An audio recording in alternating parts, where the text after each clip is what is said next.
Steve Nadjar, Radio J. Arié Ben Semoun, bonjour. Bonjour Steve. Et merci d'avoir accepté notre invitation. Vous êtes le directeur exécutif d'Elnet France, une ONG qui vise à développer les relations entre l'Union européenne, en particulier la France et Israël. Nous sommes le 7 décembre, il y a 2 mois maintenant. Israël était attaqué en son cœur, des massacres du Hamas et de Palestiniens qui ont coûté la vie à 1200 personnes dans des circonstances qui confinent à la barbarie. 2 mois plus tard, dans quel état, Arié Ben Semoun, et Israël, comment la société israélienne d'abord a-t-elle affronté cette épreuve sans doute la plus difficile, la plus lourde depuis 1973, voire peut-être depuis la guerre d'indépendance? C'est probablement l'épreuve la plus difficile que les Israéliens aient à surmonter, et parce que ça n'est pas encore fini. Toujours revenir au 7 octobre, ça fait 60 jours, il faut le rappeler, et je pense que cette date changera pour longtemps le comportement des Israéliens, d'abord vis-à-vis d'eux-mêmes, vis-à-vis de leur histoire, vis-à-vis de leur gouvernement, vis-à-vis de tout ce qui s'est passé dans ce pays depuis 4 ans maintenant. Je ne dis pas simplement depuis 1 an avec les manifestations contre la réforme de la justice. Je pense qu'il faut revenir beaucoup plus loin et se rappeler que le désastre auquel nous sommes confrontés a commencé avec une grave division politique dans un pays qui ne peut pas se permettre ce luxe. Donc aujourd'hui, les Israéliens sont en guerre. Ils sont unis comme ils ne l'ont jamais été probablement. Cette unité, elle s'est réalisée de manière totalement instantanée. Dès que les Israéliens ont compris ce qui était en train de se passer dans le sud du pays, dans les kibboutz frontaliers de la bande de Gaza, eh bien, personne n'a posé la moindre question. Chacun a compris quel était son devoir, quelle était sa tâche. Mais comment faire pour que cette unité dure dans le temps? Elle va durer parce que ce que cette épreuve nous montre, c'est la résilience incroyable des Israéliens qui forment un peuple au sens le plus noble, le plus beau, le plus grand du terme, c'est-à-dire une collectivité qui assume ensemble à la fois sa mémoire, son histoire, son passé, sa culture, son présent et surtout son avenir. Les Israéliens ont beaucoup appris dans cette crise et j'espère que les décideurs politiques qui sont censés les représenter seront à la hauteur du message incroyable que la population envoie tous les jours. Qu'est-ce qui n'est plus acceptable, Arié Ben Semoun, après le 7 octobre en Israël? Après le 7 octobre, il y a tellement de choses qui ne sont plus acceptables dans la vie politique. D'abord, toute forme de déni de la réalité, toute forme de tentative d'instrumentalisation de la vie politique à des fins, je dirais, personnelles ou à des fins de l'intérêt d'un groupe particulier contre l'intérêt général. Vous visez Benyamin Netanyahou? Je vise tout le monde en particulier, tout le monde en général et personne en particulier. Benyamin Netanyahou, qui a gouverné ce pays et qui le gouverne encore depuis presque une vingtaine d'années, porte incontestablement une lourde responsabilité. Mais vous savez, diriger, c'est porter des responsabilités pour le meilleur et parfois aussi pour le pire. Mais et les assumer derrière. Et les assumer, mais ne jamais oublier, Israël c'est une démocratie, ça veut dire qu'il y a toujours un certain nombre de partis politiques qui forment des coalitions. Ces coalitions finissent par se mettre d'accord, disons, sur l'essentiel de ce qu'elles veulent faire ensemble pour gouverner le pays. C'est-à-dire que bien sûr Netanyahou comme Premier ministre est le principal responsable, mais les autres ont aussi participé d'une certaine manière à ce qui a conduit à ce désastre. Qu'est-ce qui a conduit à ce désastre? Eh bien, tout simplement, un certain nombre de failles. Elles ne sont pas, à proprement parler, ni militaires, ni failles du renseignement, bien que la commission d'enquête viendra nous dire exactement ce qu'il en a été, dans une analyse extrêmement précise et pointilleuse de tous les éléments qui ont contribué, concouru à faire en sorte que cette brèche dans la barrière de Gaza, mais qui est une brèche finalement dans la société israélienne, a pu être possible. Donc ce qu'il faut essayer de comprendre, c'est comment le gouvernement israélien, le peuple d'Israël, va reconstituer cette unité, pas simplement au niveau de la nation, mais au niveau du gouvernement également, au niveau de la société politique, pour peser face d'abord à nos ennemis et face à la communauté internationale. Parce que on entend ça et là dans les commentaires qui sont faits par les journalistes, les experts ou les analystes, que d'une certaine manière, il y aurait eu une forme de complaisance du gouvernement israélien, des gouvernements successifs, avec le Hamas dans la bande de Gaza. Dès sa création dans les années 80, c'est ce qu'on entend. Oui, alors dès sa création, comme si c'était les Israéliens qui avaient créé le Hamas, comme si ce Hamas ne s'était pas imposé par lui-même au travers de l'idéologie qui le porte et de la compétition de pouvoir qui a toujours existé entre le Fatah de Yasser Arafat d'abord et de Mahmoud Abbas ensuite, de l'OLP face à ceux qui sont porteurs d'une idéologie bien différente. Les deux appartiennent à la même mouvance globalement terroriste, mais chacun avec quelques affinités particulières. Il est évident que pour ce qui est du Hamas, on a affaire là à la branche la plus radicale des frères musulmans, c'est-à-dire ceux qui ne veulent pas créer un État palestinien pour un État palestinien, mais ceux qui veulent transformer l'ensemble de la région comme une entité islamique de l'Oumma, avec tous les fantasmes qu'il y a derrière. Mais juste pour répondre à ça, dire que il ne faut pas oublier que la communauté internationale a joué un rôle déterminant d'une certaine manière, dans le conditionnement du comportement des Israéliens. On le voit bien aujourd'hui.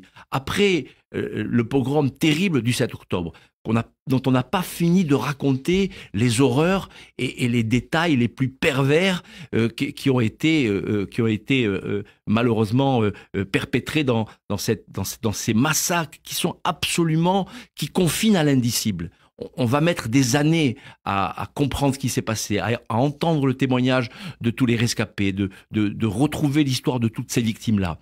Quand on voit le comportement de la communauté internationale après ce crime-là, plus horrible que tous ceux qu'on a pu connaître jusqu'à présent, on se dit que la mauvaise foi, la mauvaise conscience de la communauté internationale est quand même incroyable. Et ça signifie qu'Israël n'a plus à se soucier de l'avis de la communauté internationale ?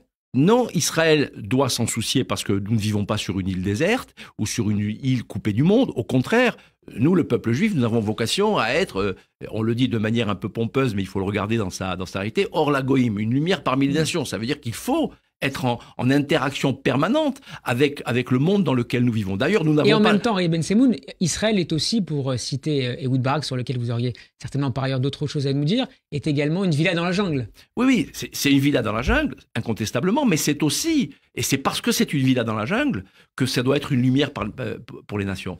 Mais ce que je veux vous faire toucher du doigt, c'est que les Israéliens, jusqu'à présent, n'ont pas eu le choix. Vous voyez bien, personne ne souhaite que le Hamas disparaisse de la carte. Personne. Puisque la plupart des grandes puissances aujourd'hui, la communauté internationale, comme on dit, appelle à un cessez-le-feu. Mais ce cessez-le-feu, qu'est-ce qu'il nous dit exactement de l'état d'esprit du monde?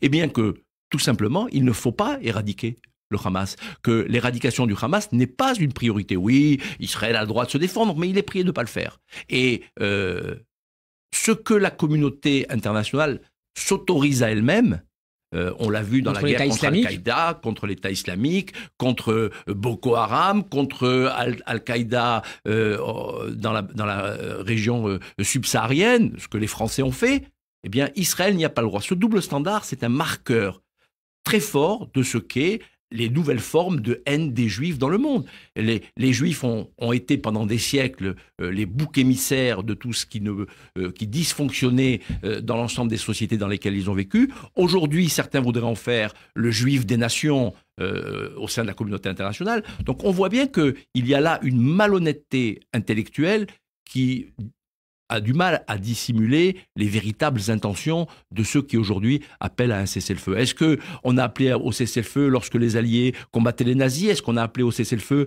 lorsque les Français, les Anglais, les Américains bombardaient Mossoul et Raqqa? Est-ce qu'on a appelé les Américains au cessez-le-feu dans la guerre contre les talibans et contre Ben Laden? Bien sûr que non.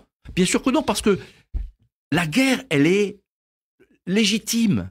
Elle est absolument indispensable lorsqu'il s'agit de mener ce combat contre les forces obscures, les terroristes, ceux qui agressent. Est-ce que quelqu'un a appelé l'Ukraine au cessez-le-feu face à la Russie qui l'a agressé? Mais personne ne fait ça. Alors pourquoi juste pour les Juifs? Pourquoi ce double standard?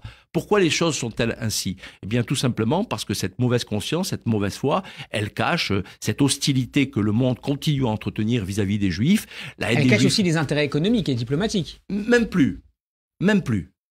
Il fut un temps où on aurait pu dire ah oui, la pression du lobby arabe dans le monde fait que on se positionne, mais même plus aujourd'hui. On craint une escalade dans la région avec le Hezbollah, avec l'Iran. Mais on craint une escalade parce que cette escalade, d'une certaine manière, on la crée par son propre comportement. Mais vous savez, si au lieu de parler de cessez-le-feu, tout simplement, la communauté internationale comme un seul homme s'était levée, peut-être pas toute la communauté internationale, mais les institutions qui comptent, les pays qui comptent, les grandes démocraties s'étaient levées pour dire l'agression dont les Israéliens ont été les victimes est absolument inacceptable.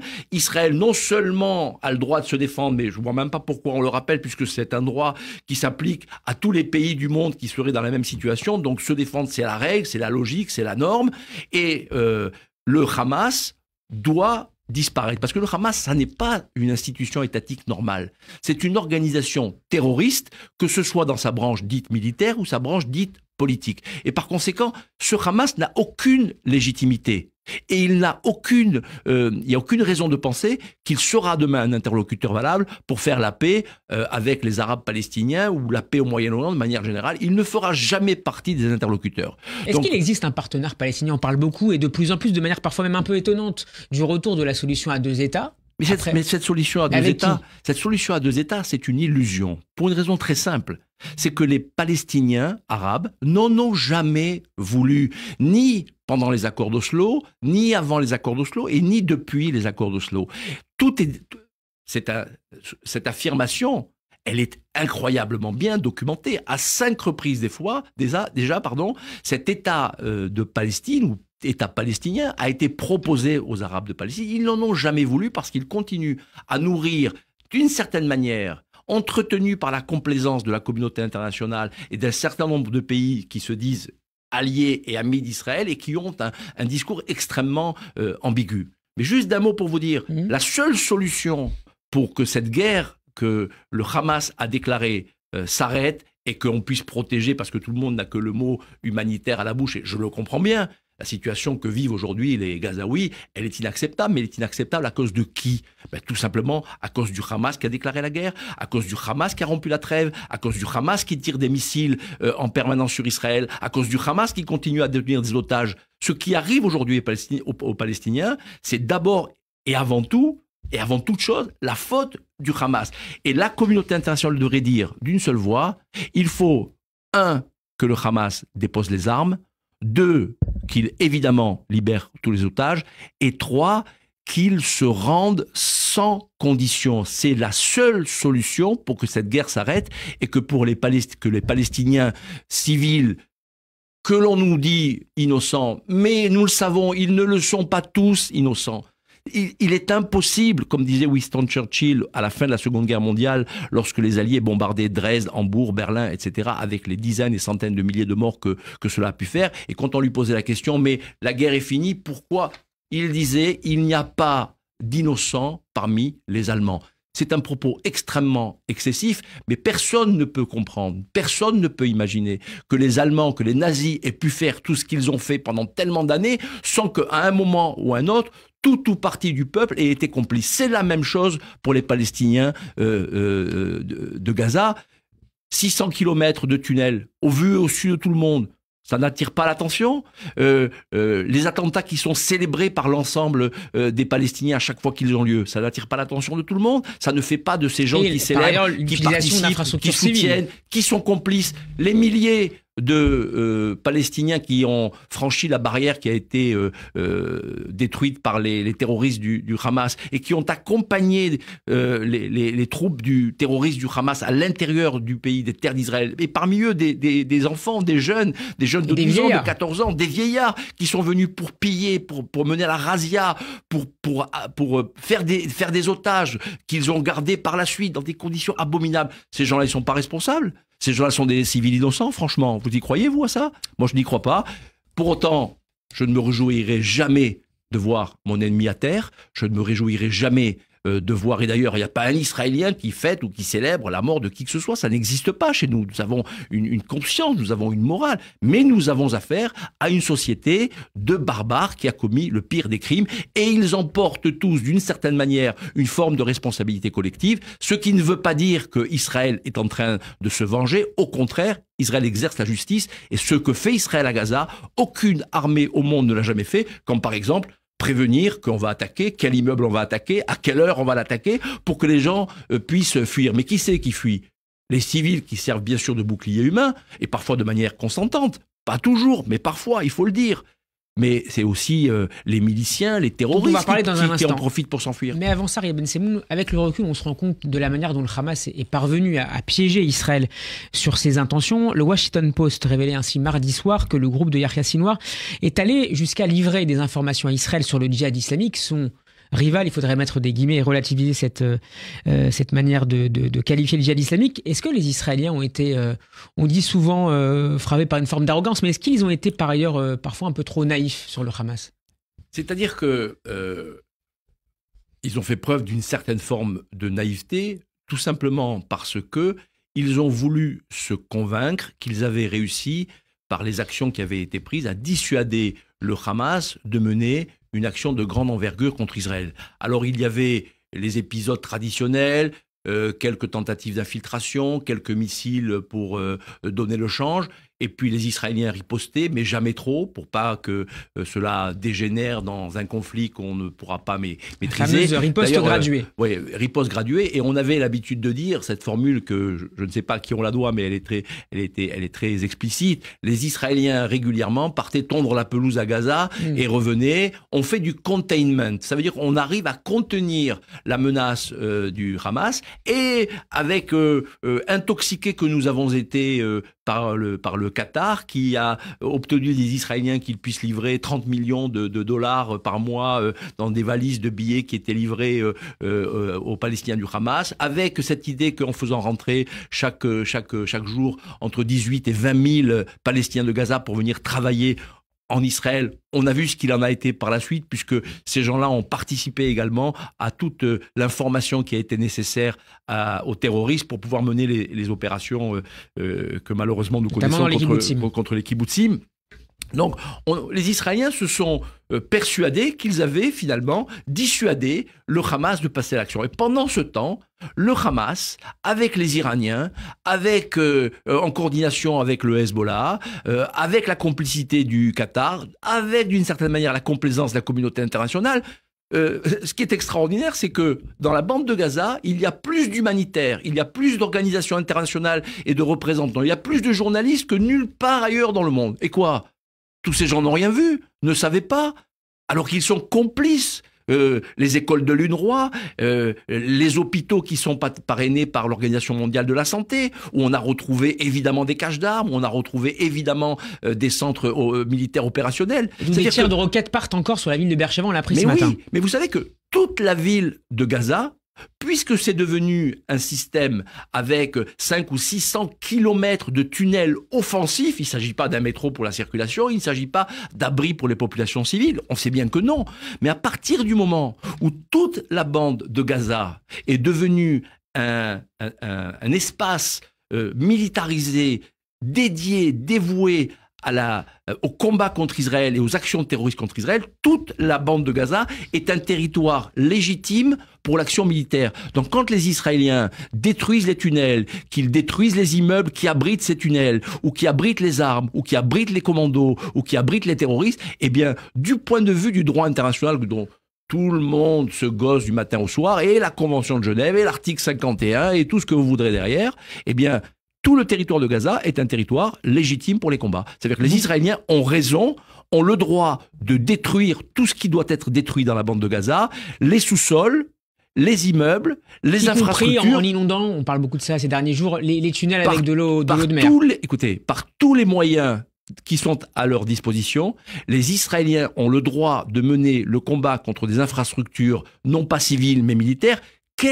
Où sont les infrastructures civiles à Gaza, puisque le Hamas est partout, puisque le Hamas a installé, encore une fois, personne n'est dupe, tout le monde le sait, tous les médecins, tous les journalistes, tous les humanitaires, tous les fonctionnaires des organisations internationales qui vivent à Gaza sont des agents du Hamas. Tous ont couvert les activités du Hamas, volontairement ou involontairement, par la pression, par la volonté, mais tous l'ont fait. À partir de là, le comportement que nous entendons tous les jours sur ce qui se passe à Gaza, c'est la pire des abjections. Non, la pire des abjections, c'est ce qui s'est passé le 7 octobre en Israël, dans les kibbutzim, et à la fête de Reim, et à Sderot, et à Ofakim. Ça, c'est le pire qui puisse arriver. Parce que ça, c'est une action terroriste, guerrière, pogromique, dont on ne peut même pas décrire l'ampleur, tellement c'est gigantesque, tellement c'est affolant. Vous qualifiez d'échec la politique de containment menée par les Israéliens depuis quelques années dans la bande de Gaza. C'est pourtant visiblement la même politique d'endiguement qui continue d'être menée aujourd'hui dans le Nord face au Hezbollah. Je pense que cette stratégie-là a vécu. Vous avez remarqué qu'il y a aujourd'hui des tractations très importantes, notamment les Français qui ont une alliance particulière avec les Libanais s'en mêlent, et tant mieux si ça peut permettre d'aboutir à quelques résultats. L'enjeu est très simple. Soit le Hezbollah recule derrière le fleuve Litani, conformément à la résolution 1701 qui a été adoptée en 2006 après la Seconde Guerre du Liban, soit nous allons aller vers une dégradation de la situation, parce que les Israéliens viennent de comprendre que justement cette stratégie du containment, c'était un leurre. Et que d'ailleurs, hier a été révélé des informations très précises que les Israéliens détiennent depuis déjà quelques années sur la volonté du Hezbollah d'infiltrer le nord d'Israël exactement selon les mêmes méthodes que le Hamas a utilisé. Mais est-ce qu'Israël peut se permettre d'attendre que le Hezbollah l'attaque ? Non, là nous ne sommes plus dans cette configuration. Si vous suivez, je pense que c'est le cas, les événements, il y a des tractations qui sont menées par la communauté internationale, les Français, les Américains, vis-à-vis du Hamas et également vis-à-vis des Iraniens, pour leur dire vous devez reculer. Le risque aujourd'hui... Mais ça fait quelques mois, pour ne pas dire quelques années, qu'on demande que cette résolution 1701 soit appliquée. Sauf que là, il s'est passé quelque chose le 7 octobre, auquel, évidemment... qu'on savait possible, mais qu'on pensait être totalement improbable. Donc aujourd'hui, le pire serait qu'au nord d'Israël et au sud du Liban, on se retrouve dans la situation dans laquelle on a été avec le Hamas, c'est-à-dire la même technique, un tir de barrage massif de missiles pour brouiller et pour saturer tous les systèmes de défense israéliens, et parallèlement à cela, une infiltration massive de terroristes. Une barrière de sécurité, on peut la franchir. La preuve, Mais est-ce que vous imaginez, Arieh Ben Semoun, que l'Hezbollah puisse se retirer derrière ce... Ça va dépendre. Alors ça va dépendre du niveau de pression qui sera exercé sur le Liban, sur le Hezbollah et sur l'Iran. Je pense que cette guerre de Gaza aura eu au moins un mérite. C'est de montrer la détermination des Israéliens à se libérer de cet étau dans lequel ils sont depuis de trop nombreuses années, et que les Israéliens, pour tout un tas de raisons sur lesquelles on pourrait revenir, à la fois stratégiques, politiques et diplomatiques, ont fini par croire qu'il était possible de vivre avec ça, avec cette épée de Damoclès en permanence sur la tête, en s'assurant qu'elle est bien soutenue de partout et qu'elle ne tombera pas sur la tête. Or, c'est un leurre. Ce leurre-là, il faut en sortir. Et là, il n'y a plus le choix. On sait très bien qu'Israël ne peut pas... C'est existentiel. On nous a tellement dit de fois que le combat contre les terroristes, que le combat contre les djihadistes n'était pas existentiel pour Israël, parce qu'Israël avait la capacité, la force de riposter. Mais la force ne suffit pas. Il faut encore avoir le soutien de la communauté internationale pour pouvoir mener ce combat-là. Mais est-ce que ce combat peut être mené sur 2 fronts ? Il peut être mené sur 4 fronts. Si Israël en a la nécessité, et si, c'est ce qu'on disait tout à l'heure, villa dans la jungle, peut-être, mais un pays, une grande démocratie qui vit au cœur du monde civilisé, aussi. Et donc, on a besoin du soutien, bien sûr, des Américains, on a besoin du soutien des Européens, de la communauté internationale. Si Beyrouth et le sud de Beyrouth est bombardé, par exemple, évidemment à côté du sud Liban, alors que Gaza l'est toujours, est-ce que vous imaginez que les Français, que même, y compris les Américains, alors que les élections présidentielles se rapprochent aux États-Unis, est-ce que vous pensez que ça soit possible Je ne sais pas si c'est possible sur le long terme. Je sais simplement que si ça devenait absolument indispensable, les Israéliens seraient obligés de le faire. obligé de le faire. Tout simplement parce qu'on ne peut pas accepter l'idée que 150 000 ou 200 000, ça dépend des estimations qui nous sont données, missiles, qui ne sont pas simplement les roquettes du Hamas qui ont beaucoup progressé, c'est plus les Qassam d'il y a une quinzaine d'années ou il y a une dizaine d'années. On a avec le Hezbollah une infrastructure militaire autrement plus sophistiqués, avec des missiles qui sont à guidage laser, qui peuvent atteindre pratiquement n'importe quelle cible en Israël, que bien sûr les systèmes de défense israéliens pourraient intercepter, mais pas en totalité. Nous le savons. Si le Hamas a été capable de tirer 10% de son arsenal de missiles le premier jour, c'est-à-dire on est avec 3000 missiles qui ont été tirés en même temps, j'étais en Israël ce jour-là, la situation, elle était terrible. Ça veut dire que, et c'est grâce à cette diversion, finalement, de ce tir de barrage de missiles, que les terroristes du Hamas ont pu s'infiltrer massivement en Israël. Alors imaginez la même chose avec un Hezbollah qui serait capable de tirer le même jour 15 000 missiles guidés contre Israël. Vous vous rendez compte ce qui se passerait? Ce serait un désastre. Alors, évidemment, Israël serait en situation de riposter avec des moyens considérables et les conséquences que chacun de nous peut imaginer. Voilà pourquoi aujourd'hui les Français sont en Israël, voilà pourquoi les Américains mènent de grandes négociations pour que le Hezbollah recule derrière la ligne du fleuve Litani, et bien évidemment pour que les Iraniens ne compliquent pas la tâche et qu'ils donnent aussi les instructions nécessaires pour que cette guerre du Liban n'ait pas lieu alors que celle de Gaza n'est pas encore terminée. Mais vous savez quoi? Cette guerre-là, oui, certains ont dit c'est la guerre d'indépendance d'une certaine manière. C'est que tout ce qui a été repoussé depuis 75 ans, eh bien, devient la priorité du moment. Les Israéliens doivent se dégager de la pression qu'exercent sur lui ou sur eux, eh bien, toutes ces organisations terroristes, à l'est, à l'ouest, au sud, au nord. Il ne faut pas oublier les Houthis, il ne faut pas oublier les Iraniens, il ne faut pas oublier les milices chiites en Irak et en Syrie, il ne faut pas oublier le Hezbollah, le Hamas, le djihad islamique. Franchement, ça commence à faire un peu beaucoup. Donc cette idée qui prévalait dans la société politique israélienne, qu'on peut gérer tout ça et que tout ça peut se manager, cette idée a vécu. Et avec cette idée qui a vécu, je pense que le paradigme qui a été celui qui était porté par Benyamin Netanyahou aussi a vécu. Et Israël doit faire preuve de réalisme et sortir de toutes les formes de naïveté et d'arrogance qui font qu'on pense qu'on va s'en sortir et que tout ce petit monde peut se monitorer tranquillement et qu'on va y arriver. Non, la preuve est apportée aujourd'hui qu'on ne peut pas y arriver et qu'il est temps d'en finir avec la menace pour justement ouvrir une nouvelle page, c'est le fameux jour d'après. Mais il n'y aura de jour d'après que lorsque l'on aura éliminé la menace du Hamas, qu'on aura revivifié, comme dit Joe Biden, l'autorité palestinienne, ça veut dire en finir déjà avec tous les corrompus et tous ceux qui encouragent à la terreur, qui financent le terrorisme, qui éduquent à la haine, enfin toutes les choses qu'on a... Mais certains appellent pour remplacer Abbas à la libération de Marwan Barghouti. Non, ça c'est pas sérieux. Ceux qui appellent à la libération de Marwan Barghouti sont je dirais même pas de doux rêveurs, sont des gens qui sont vicieux dans l'âme. Il y a d'autres personnalités dans la société arabe palestinienne pour incarner peut-être un renouveau de l'autorité palestinienne et un espoir pour les Palestiniens, un espoir pour la paix. Il faudra compter, je pense, dans les jours qui viennent et les semaines qui viennent, sur les Saoudiens. Leur intervention sera décisive. Les Saoudiens, Ariel Ben Semoun, pardon, je vous coupe, qui auraient demandé aux Américains de ne pas aller trop loin dans leur riposte aux attaques des Houthis. On sait que les Saoudiens ont accepté il y a quelques mois de normaliser leurs relations avec l'Iran, qu'ils ont engagé des pourparlers avec les Houthis au Yémen. Est-ce qu'ils ont intérêt, à moyen terme, de reprendre leurs discussions en vue d'une normalisation de leurs relations avec Israël? Ils auront un intérêt à le faire. Parce que il y a eu un rapprochement entre les Saoudiens et les Iraniens, mais pas une réconciliation. Les chiites et les sunnites ne peuvent pas se réconcilier.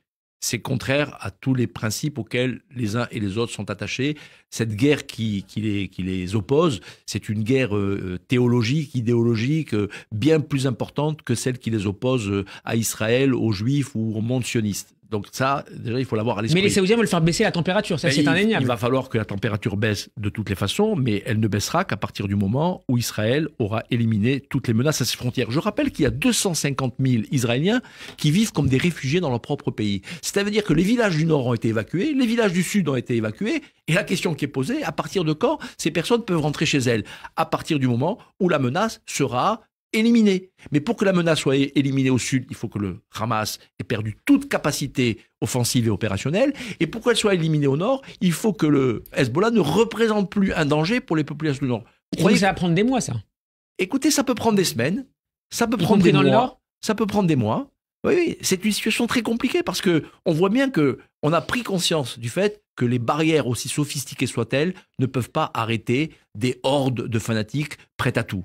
Et que on sait très bien qu'à un moment ou à un autre, quand on accumule autant de missiles et d'armements sophistiqués, c'est pas simplement pour les mettre sur des étagères et les regarder. Et qu'à un moment ou à un autre, la tentation de les utiliser est grande. Et qu'on sait que depuis maintenant de nombreuses années, il y a des stratégies qui ont été élaborées en coopération avec les Iraniens, en coordination avec les autres groupes terroristes pour mener contre Israël des attaques concertées. Le 7 octobre aurait pu être quelque chose d'encore plus terrible que ce que nous avons connu.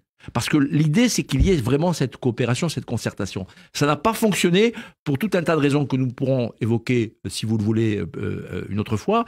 Mais les Israéliens ont bien compris, et le peuple a bien compris, parce que Israël, c'est une société où c'est le peuple qui dirige quand même. Les dirigeants, ils sont là pour représenter les intérêts du peuple. Les Israéliens ont bien compris que maintenant, il faut en finir avec ceux qui menacent notre existence, parce que sinon, on ne pourra rien bâtir. Israël a atteint des niveaux incroyables. Innovation, technologie, économique, modernité. Mais on voit bien que tout ça, finalement, est menacé en permanence et vulnérable, justement parce que cette menace qui entoure le pays, eh bien, il n'est plus possible de la contenir. Elle a révélé ses véritables objectifs, sa véritable ambition. Et donc, les Israéliens vont devoir aller au bout de cette histoire. Et ils sont prêts au combat. Ils mènent cette guerre. Et je pense qu'il va falloir la mener jusqu'au bout. Dans quelles conditions, dans quel agenda, avec tout ça, c'est les choses qui sont en train de se décider aujourd'hui. Et peut-être que nous aurons l'occasion d'en reparler plus tard, Steve. Absolument. Et terminons avec cette phrase hier du ministre de la Défense israélien, Yoav Gallant, qui disait qu'Israël n'avait pas, en tout cas ses dirigeants, n'avaient pas la légitimité pour interrompre cette guerre. Absolument. Merci beaucoup. C'est la guerre du peuple d'Israël contre ses ennemis. Merci Ari Ben Semoun d'avoir été avec nous. Je rappelle que vous êtes le directeur exécutif de l'ONG Elnet France. À très bientôt sur Radio J.